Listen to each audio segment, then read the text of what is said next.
Madayaw na araw, Philippines! We are here at the Bureau of Plant Industry here in Davao City. Pinapakain dito yung lahat ng prutas na available.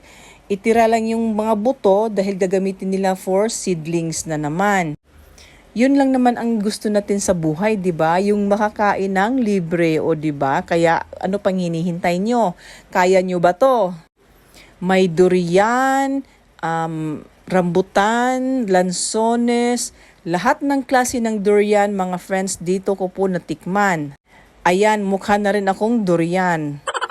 Ang durian, katulad din yan sa atin mga mamshis. Merong Shane, may puyat, B101 yung pinakamasarap, yung orange na orange. Katulad din natin yan mga mamshis, meron ding Marites, may Marisol at iba pa. At ang lansones nila dito, seedlings.